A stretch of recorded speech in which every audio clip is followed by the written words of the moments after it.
Coming up next on The Voice of Alabama Politics, Hubbard crony gets new contract. Also, the V-Team takes a look at Medicaid mischief.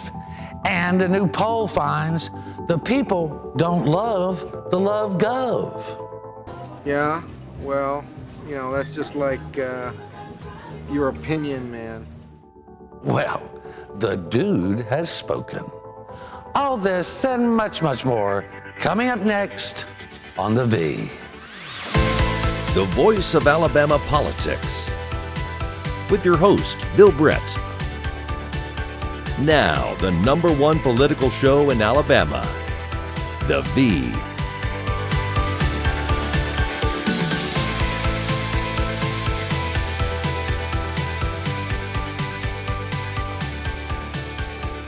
Welcome to The Voice of Alabama Politics, where we tackle the tough issues so you have the hard facts.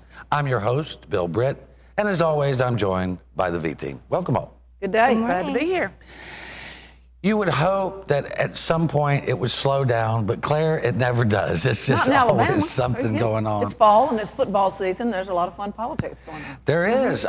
We had a survey that came out this past week. A group did a national survey of all 50 governors. There were about 1,200 people in each state participated in the survey. And they found, Beth, that we ranked in the top 10 of the worst governors, but we were only at number 8. What do you think? Yeah, that's the part of this that I don't believe. I struggled that there were, 7 worst governors out there. Well, the radio host around the state keeps saying if he keeps on going like he's going, that he will take Sam Brownback's place out of Kansas. I don't know that I believe that. Yeah, but anyway, he's number 8, so that's okay. At least we made the top 10. But Beth, a lot of people think that that's just not quite enough. Well, and it's really sad, to tell you the truth, because, I mean, we were doing pretty good, and then just all... but you have to think about the people probably in Connecticut and Kansas think going, oh, yeah, we knew we'd get... unless you're in that state, you probably don't realize how bad things really are. Well, and I tell you, it's pretty bad here. I think the governor is out of touch. I think his staff is keeping him from a lot of this stuff. I mean, Susan came out the other day in response to this FBI data probe and said, well, I want everything to come out because my administration is based on integrity, honesty, and transparency. Where? When he lied about the affair. He lied to his wife. He lied to his children. He lied to the people of Alabama. Well, and exactly he's lied who about trusts stores. him? He's lied about all of these different technology contracts. I mean, it's not even Maybe he just his didn't know. life. Now, a lot of the contracts at the finance department's office, he probably didn't know, because if I had to take a guess, the finance director might have kept that from him. But here's the thing. When he found out, he didn't do anything. I know one reporter that spoke to him directly about stars, and he said he was going to check it out. Well, maybe he has. Well, no, we There's keep a lot writing. of- that was months we ago. keep writing about Months it. But ago. anyway, I tell you, it's just sad. It's sad to watch this slow motion train wreck. It is sad, and on top of that, as you mentioned, I mean, they've spent so much in legal fees for a state that's so broke on these type things. It is crazy, Which is egregious. and it It doesn't is. seem It to is. be any end in sight. One thing I do want to address here real quick, there's a rumor going around, and we hear it's promulgated by Bentley staff, that says that this grand jury, Beth, is about Spencer Collier. What world is it about Spencer Collier? I don't know. I'd be curious to see how they have that they have a special grand jury to investigate this one incident. I think it's got to be something bigger than that. It's got to be something that involves more than just one person, because that would not require a special grand jury. That's just not how it works. Yeah, I mean, I agree with you. I think they're trying to take the heat off themselves and focus it on him, since they stirred that pot. I think it's got a whole ball of wax. I mean, what was it, a month or 6 weeks ago, and we saw him going down to the grand jury in Montgomery, y'all all around there. They had all the lawyers, attorney general, and everybody. The attorney general was there, Matt Hart was there, Alice Martin was there. You don't bring all 3 of those big guns down there for one little incident about an affidavit. I'm sorry, that's not. And you also had the governor's legal counsel, the governor's assistant legal counsel. So, I mean, I think, the stars, everything that's gone on with finance and everything, it's a whole ball of wax. It really is. I think the federal people are looking into this big time. I think it's more than just trying to get the heat off the Bentley administration, because they could have punted this to ASU. They could have punted it to any number of things that people would have said, oh, okay, yeah, that would make sense. but they chose to take it out on Spencer Collier because they want to make sure that his reputation is gone too. And that's Rebecca. That's her style. Well, that's what I was going to say. That I don't know that I would say the Bentley administration. I believe that is a personal vendetta of Rebecca Mason going after Spencer, which is I would agree. synonymous to the Bentley administration at this point. I mean, though. it's just like a mud cricket at a kegger, you know. Okay, I think we need to move on to the next subject. Anyway, Claire wants to move on, and you brought this up earlier, Claire.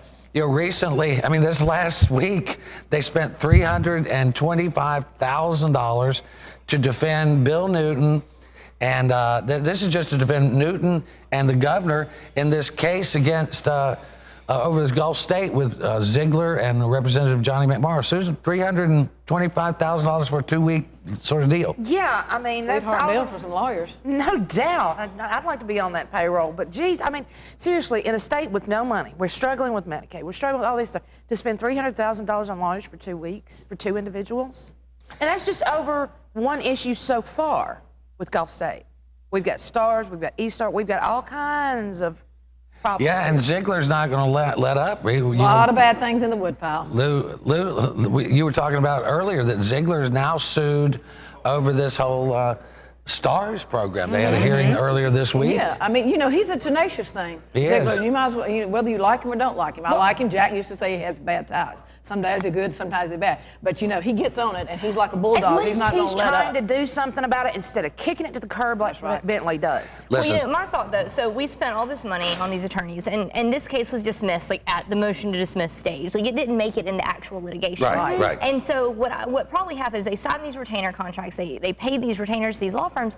I just hope the state has sense enough to go back to these law firms where they still have retainers left to use and use the money left. And Don't count on it. I know, that's Don't what I'm saying. count But on no, it. next time they're going to have a whole new Well, course. the good thing is, since you brought it up on the show, maybe that will remind them that they You got have that billable out hours there. left with all That these is attorneys, if guys. they're allowed to watch our show. I'm not sure Well, that I that's don't know, possible and anymore. some people do. I hear.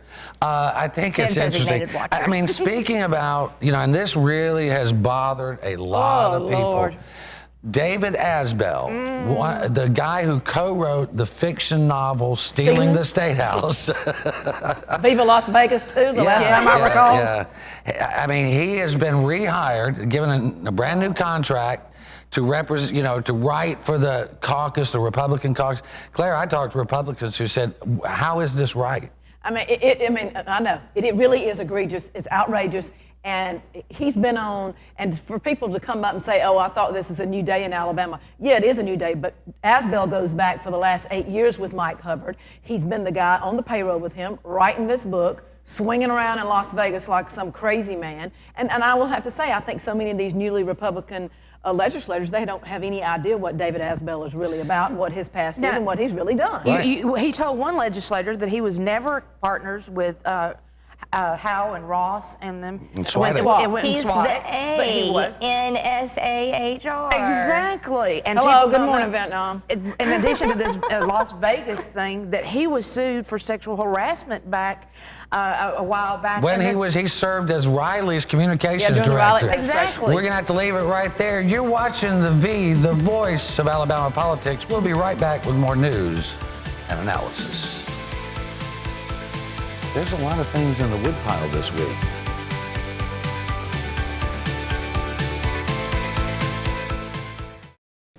I'm Deontay Wilder.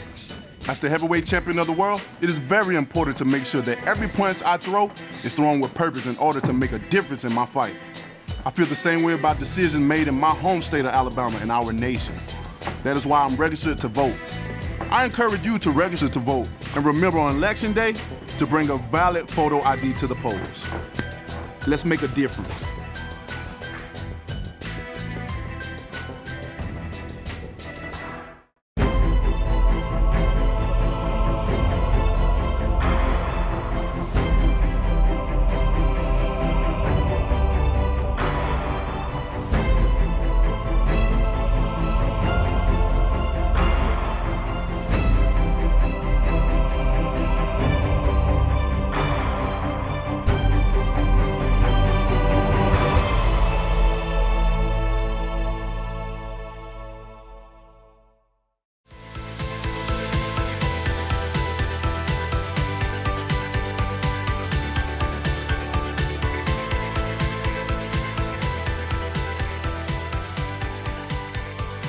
Welcome back to the voice of Alabama politics. This past week, Beth, we published a brief comparison on 4 southern states, Alabama, Georgia, Mississippi, and Tennessee, and how they stack up as far as providing Medicaid to the individual citizens who qualify for it.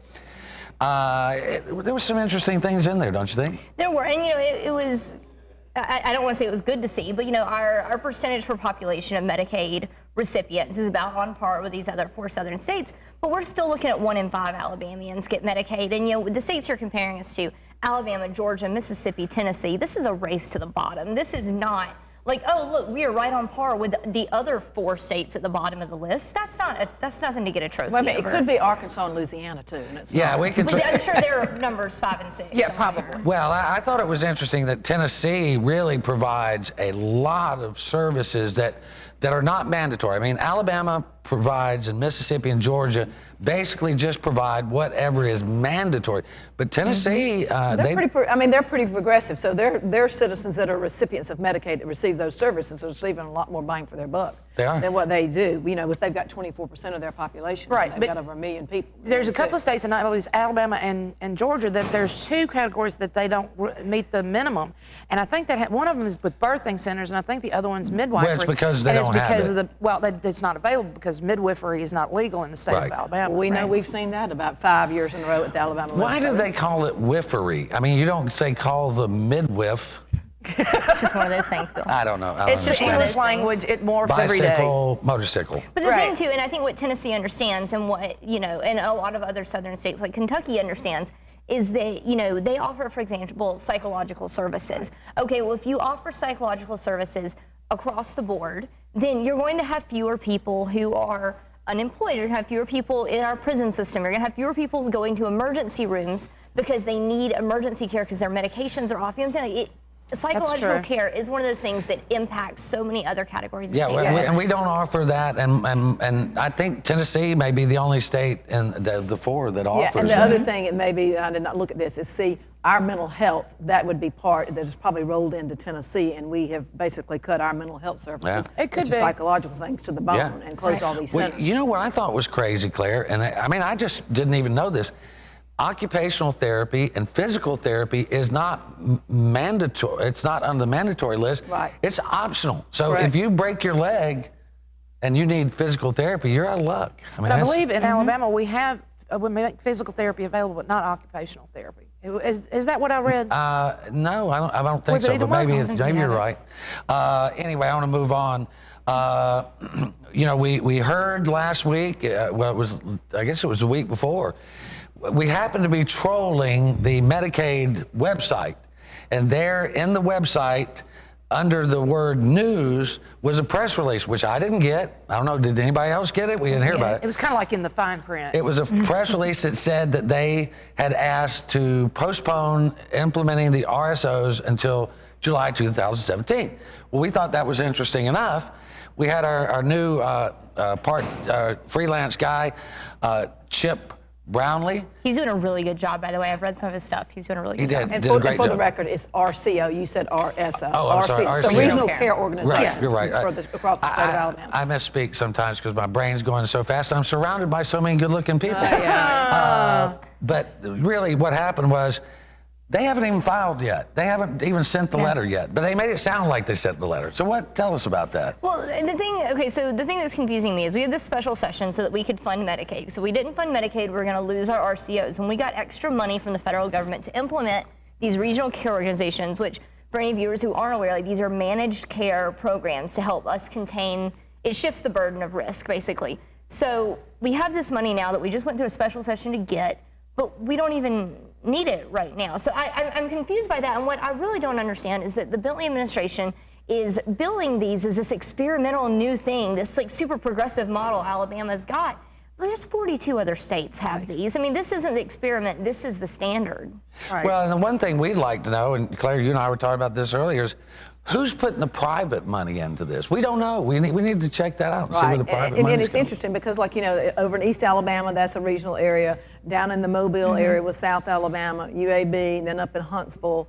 But I've talked to some of these people that are part of these entities, and they're saying, well, with the rates and everything at Medicaid, we don't think we can even provide the services. That's what some of the providers have told me. My question is, if Medicaid knew this in July, why did they not inform someone so we didn't spend $3 to $4 million on a wasted special session? That's my question. They knew this in July. They knew that going into October 1, it wasn't going to be possible, and they were not implemented to July 1. But now they're saying it's postponed until July 1 of 2017. Exactly. So we're talking another, 8 more months. Yeah, right. I mean, there was no crisis. Right. There was no crisis. And that's bad lobbying. It's bad policy. You don't manufacture a crisis. It breaks the trust that we have with the government. So when we whatever trust is left at this point, right? But exactly. I mean, when you're looking to your elected officials to say, okay, this is the situation, this is what we need to do, these are our options, and then you vote accordingly. And in the instance like of this special session, a lottery would have been an up or down vote based on the information that we're being given from the government. And so when you find out they're just making this up as they go to get their way, how are we expected to make good informed decisions when we go to the polls? Well, they are about that, but the bottom line is they just needed money to actually fund Medicaid for the next year, and these actually don't go into effect. But poor budgeting doesn't sell. Well, I know. Well, we've been doing poor budgeting for at least 25 years here in Alabama. Yeah, well, in that agency. I mean, budget, smudge it. Who really cares? They don't. I mean, that's just the people's money. I want to get to one thing, last thing here. We got, I don't know, I think we got about 2 minutes or maybe a little less. We beat this last week or the week before, I don't remember, but. Beating it for 3 years now. 3 years, yeah. You're right. We've been beating that horse pretty good. But Mike Ball says he wants to have an ethics committee. I can't see that happening. We asked the question this week, Susan, who has the moral authority to lead any kind of ethics reform? Yeah, Ball is certainly not it when he's still championing Mike Hubbard and how he was mistreated and all of that. So I know he is not the guy. I think it's going to have to be a group of people with different interests, not just the legislature, not just the Attorney General's office, but a group of individuals that represent different areas and that are touched by different ethics laws to come together and try to get something that's a little more clear. It really worries me that we even have these lawmakers on there. I mean, they've proven feckless in going after Mike Hubbard. Now there's grandstanding to go after Bentley. I mean, can we trust them? I know. I mean, obviously, I think, your Attorney General is your top law enforcement cop. But then you've got the ethics commissioner. You've got him. You've got the legal counsel in the governor's office. You've got your judiciary committee chairmen and some people like that, and then you probably should bring people in from the outside interest, as well. I mean, look at even teachers, though, they're affected by these laws. I mean, we're gonna have to hold it right there. We'll get to this when we come back. It'll be a long time before we get ethics, right? Yeah. You're watching The V, the voice of Alabama politics. We'll be right back.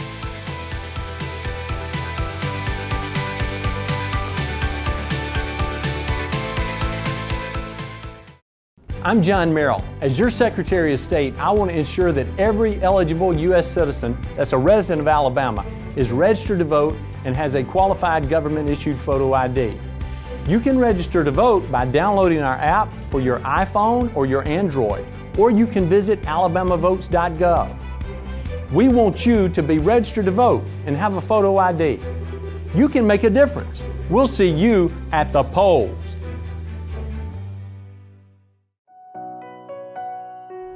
I'm Dario Melton. When I think about Selma, I think about home. This is the neighborhood that I grew up in. Like so many other kids, this is where my hopes and dreams came alive. I believe that we can do big, important things right here in Selma. I believe we can work together to grow Selma from our roots out, building a city we can all be proud to call home, with safe streets, quality schools, and 21st century jobs. I'm Dario Melton, and I'm running for mayor. Let's put Selma first.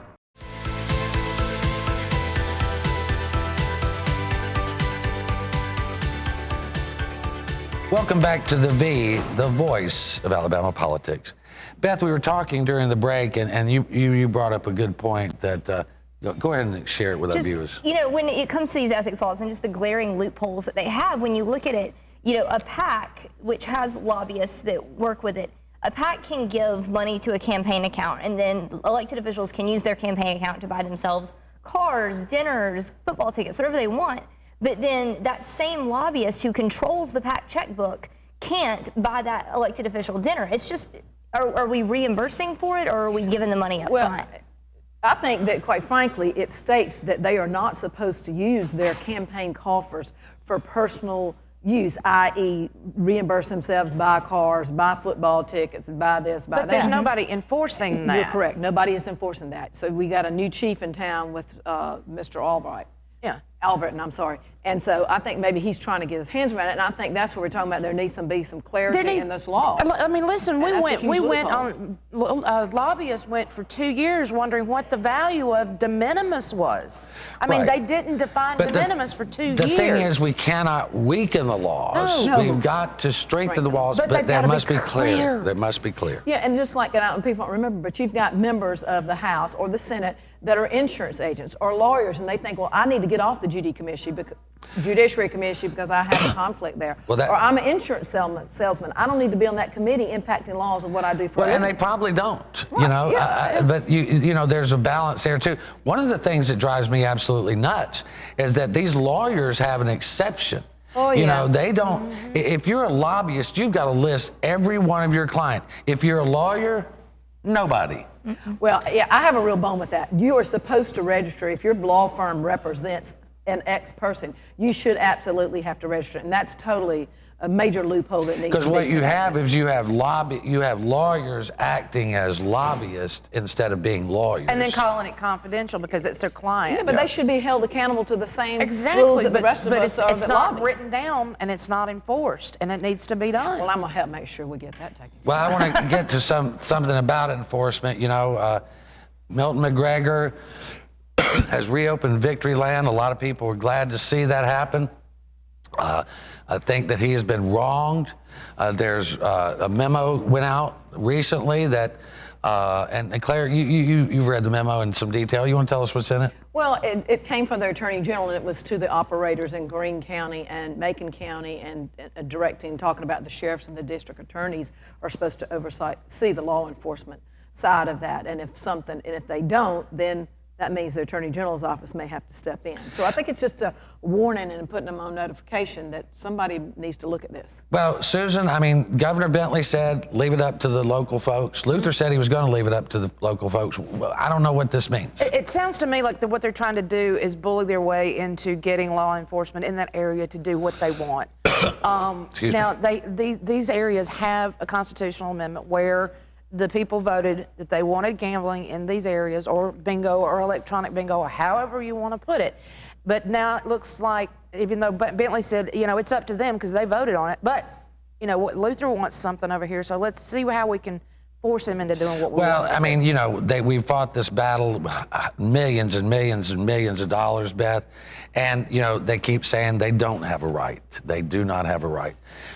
It needs to be, I mean, somebody needs to fix this thing. And we could have fixed it this last special session. We could have. And this has been the most confusing thing to me, that you have these small government, local control type people who are saying that they want to step in and say that local municipalities and local counties can't control their own policy on this. I mean, if the federal government came in and told the state of Alabama, you can't do something you want to do, we would be up in arms about it. And so it's just, I don't understand how it doesn't apply to everyone. Well, it was called segregation. We did that. But these local officials, a lot of these local officials are elected. So what, they're going to go in and shut down the jobs in that area? That's what they want to do? I don't think so. Well, I mean, then the argument on the other side is you can't have another Phoenix City, which is a law unto itself. And then the other side of that coin is, I hear the sheriff in Macon has deputized some 30 officers that if they come if the posse comes down there, they're going to meet the high sheriff. If the state wants to be involved in what they're doing there, just like with the ethics law, make this clear. Make the law clear that you're enforcing, so people aren't confused about what they can and cannot do. Well, they've been trying to supposedly make this law clear for over 10, 12 years. They still haven't done it. They've done the same thing. I've heard in Greene County they're going out and deputizing people as well. I've asked if I could move over there and get deputized. Yeah, well, you'd be a good one. That's Annie Oakley come to town. You know, or Calamity Jane, maybe. More like Calamity Jane. You know, to me, the interesting thing, though, is on this, that Milton McGregor and these guys operated. Milton McGregor built like a $500,000, $350 million $350 million facility. And then all of a sudden, Bob Riley woke up in this last term and went, I think there's something fishy going on. Bingo just Bob right down rode the in on road the from white us. horse. Bingo Bob. Well, Somebody you know, gave him a cape and some headdress and feathers. Yeah, He still wears cowboy boots, though. Wow. I think there was some. Maybe we should move on to the next wampus, segment. and we're talking about Indian with the feather, not with the dot. Right? Yeah, right. Okay. Oh, yeah, the ones with the nice feathers. Yeah. Okay. It's just crazy. You know, Bentley. Speaking of crazy, yeah. They're going to have an impeachment meeting this coming week, and Mike Jones, an honest and sincere guy, but Beth, impeach what? Bentley for being stupid? This is the same House that reelected Mike Hubbard with 23 felony indictments. Yes. Like, do we need to put it on a billboard for them? Like, you have no standing to now turn around and get mad at Bentley for whatever indiscretions he might have had when, I'm sorry, but like, this is the same group that let Mike Hubbard be innocent until proven guilty. It just doesn't make any sense. And what they're basing it on is an affair, not anything illegal he's done, which he may have there's so done many illegal things that you things. could actually base this on that would have grounds for impeachment. But moral turpitude. Well, I think and once again, I've said it before. The last time I checked, I have not read a single news release about the governor being indicted on anything. Right. No. And until he's indicted, I'm not really sure why they're talking He's about not articles officially of accused impeachment. of anything. Some of these legislators might need to check the glass house they live in. Amen. Amen. Yeah, I don't think we want to start pitching folks out for moral turpitude. And I think if you talk to a majority Republican and Democrat, I think majority of the House members would prefer not to be doing this. Well, and I don't think that Mike Jones wants to be doing it. I think he feels it's his duty, and that's why he's doing it. And that's fine, but I don't think it's going anywhere. Well, I don't either. Bentley's going to run out of time before anything. We got about 20 seconds left. Roy Moore is going to trial. We hear he's going to take the stand, and Katie barred the door when Chief Justice Moore starts truthing. And he does truth, unlike the governor. He truths all the way down. It's going to be all over with the He show. deserves his day in the sun to shine because he has been, my opinion, he's been wrong. Well, Beth would disagree, but we're out of time. You've been watching The V, the voice of Alabama politics. You watch us because we watch them. Good catch there, Or Bill. because of the short skirts.